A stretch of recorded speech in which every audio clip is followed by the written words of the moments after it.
সঙ্গীতের পরের দিন সকালে বিয়েরই একটা নিয়ম ছিল বৃদ্ধি, এখানে সেটাই পালন করা হচ্ছিল। এরপর দিদির বিয়ে উপলক্ষে ডুগ্গুকে পাঞ্জাবি পরানো হয়েছিল, আর তারপরে আমরা চলে গেছিলাম জল সইতে। সবাই মিলে জল সইতে গিয়ে ভীষণ মজা হয়েছে, আর দেখতেই পাচ্ছ তোমরা সবাই নাচানাচি শুরু করে।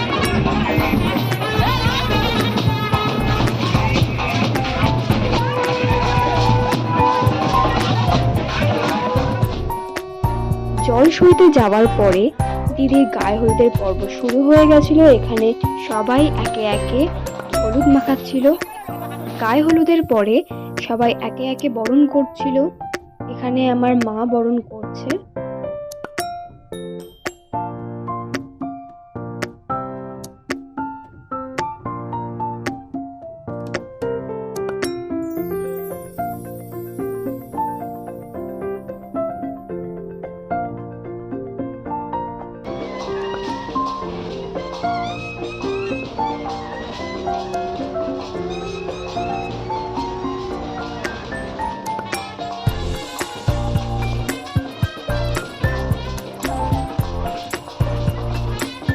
এখানে বরণের পর আর একটা নিয়ম ছিল বরের দোসন ঢাকা। এই নিয়মের পরই দিদিকে সাজাতে চলে এসেছিল, তো আমরা সাজতে বসে গেছিলাম। সবাইকে সাজিয়ে খুব কম সময়ের মধ্যে সেজে রেডি হয়ে গেলাম। আর কেমন লাগছে অবশ্যই জানিও কমেন্টে। এখানে আমার ঘুরতে ঘুরতেই শুনতে পাই বর এসে গেছে, তাই ছুটতে ছুটতে চলে যাই ক্যামেরা করতে।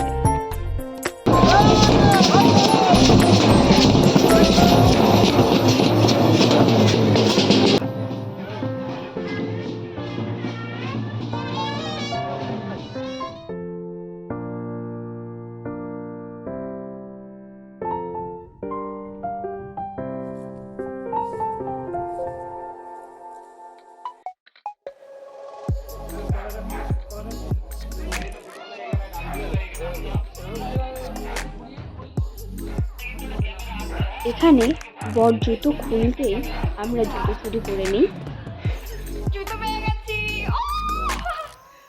তারপরেই দেখি জামাই বরণ শুরু হয়ে গেছে।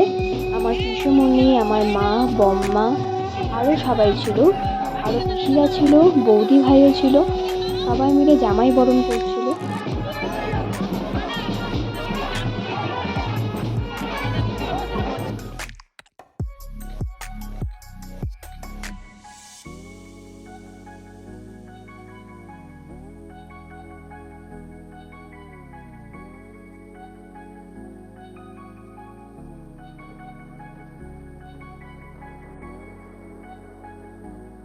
তো আমার বম্মার বরণ করার পর দিদিকে শুভ দৃষ্টির জন্য নিয়ে যাওয়া হয়।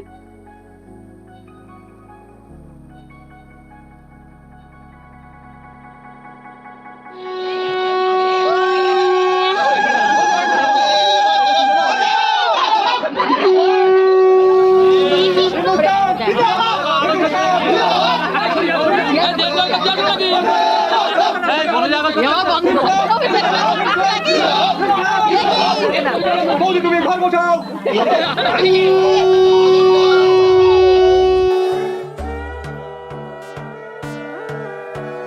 সোনার পাখির উপর পাখি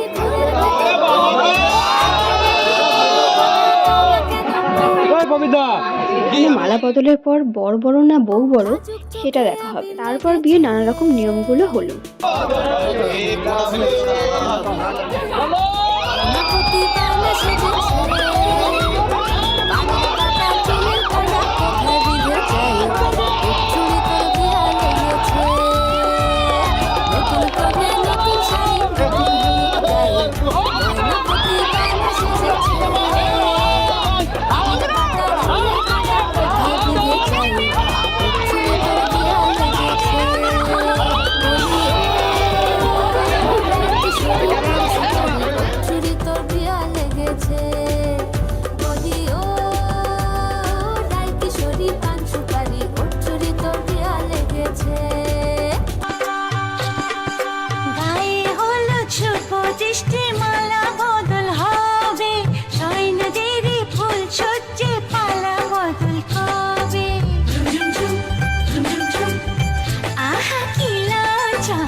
ও কাছে এলো জীবন আরো যেন রঙিন হলো। বিয়ের পর আমি চলে যাই স্টলে। এখানে ছিল কফি, আর ছিল কাবাব, পনির টিক্কা, আইসক্রিম, পান ছিল, রাবড়ি, জিলিপি ছিল, ফুচকা ছিল। ফুচকা অবশ্য দু রকমের ছিল, জল ফুচকা ছিল আর দই ফুচকা ছিল। তবে সব থেকে আমার যেটা ফেভারিট মোমো, ওটা দেখে আমি আর থাকতে পারিনি, তো ওইটা ফার্স্টে ট্রাই করলাম। মোমোটা জাস্ট ওয়াও ছিল, আর খেয়ে দার্জিলিং ভাইবস আসছিল। আর মোমোটা যেমন দারুণ ছিল, তেমনই দই ফুচকাও খুব সুন্দর ছিল। এরপর আমি খেয়েছিলাম আইসক্রিম, আর আইসক্রিমের ফ্লেভারগুলো দারুণ ছিল। সব থেকে সুন্দর ফ্লেভারটা ছিল ট্যামারাইন্ডের, মানে তেঁতুলের, দারুণ ছিল। এটা ছাড়াও কোকোনাট ফ্লেভার, পান ফ্লেভার, আরও বিভিন্ন রকমের ফ্লেভার ছিল, তবে এটা একটু ডিফারেন্ট ছিল ট্যামারাইনটা। এটা ছাড়াও আমি পনির টিক্কাটা ট্রাই করেছিলাম, ওটাও দারুণ ছিল। পনিরটা খুবই সফট ছিল আর খুবই সুন্দর ছিল। তারপর দিদির রেজিস্ট্রি হয়ে গেল, মানে আইনিভাবে বিয়েটাও সম্পন্ন হলো।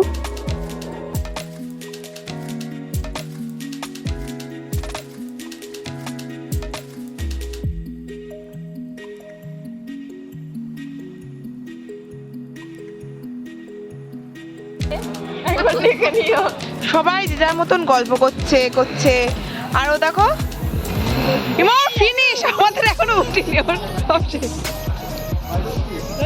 এখানে দিদি আর দাদা একসাথেই বসেছিল, আর নিয়ম ছিল ওদের একটা থালাতেই খেতে হবে। প্রথমেই পনিরের একটা রেসিপি ছিল, সেটা আমি কভার করতে পারিনি, তবে এই ফিশ ফ্রাইটা দারুণ ছিল।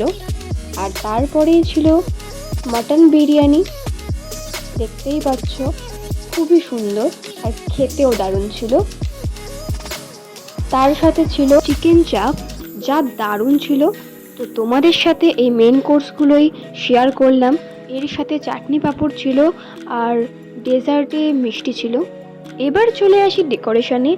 বিয়ের ডেকোরেশনটা দারুণ ছিল।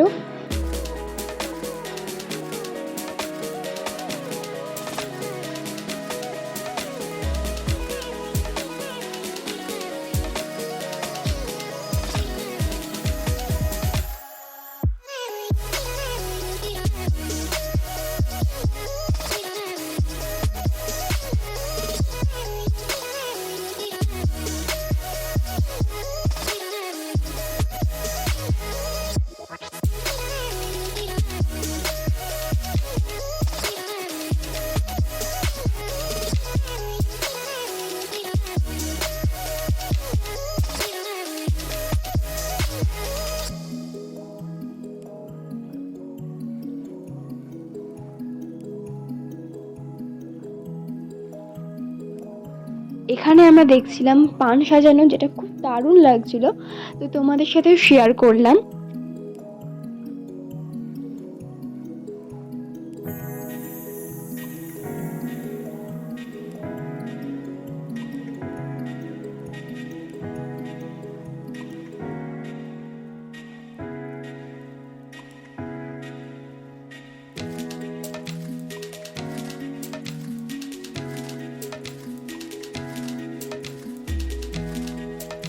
পরের দিন সকালে দিদির বিদায়ের আগে সবাই আশীর্বাদ করছিল। একে একে আমার পিসেমশাই, আমার পিসেমণি, আরও সবাই, আমার জেঠু আশীর্বাদ করছিল।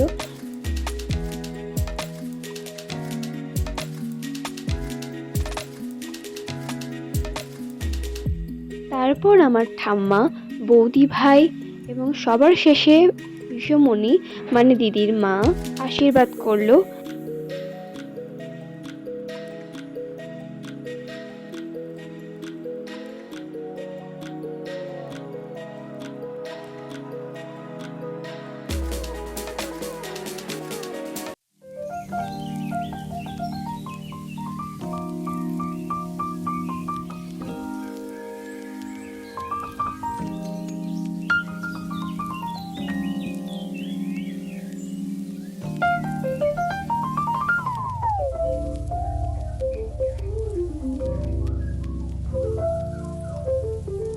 আশীর্বাদ পর্বের পর এখানে মায়ের আঁচলে চাল ফেলতে হয়, দিয়ে ঋণ শোধ করতে হয়।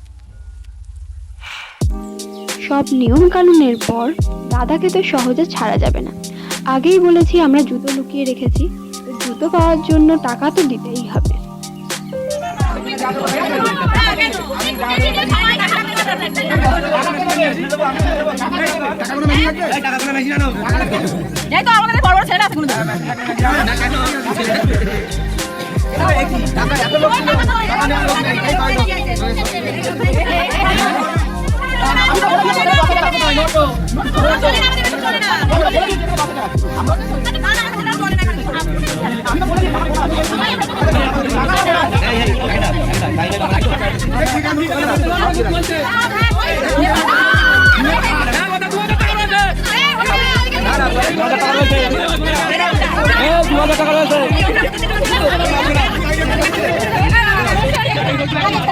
সবকিছুর পরে দিদির বিদায়ের সময়ও চলে এলো।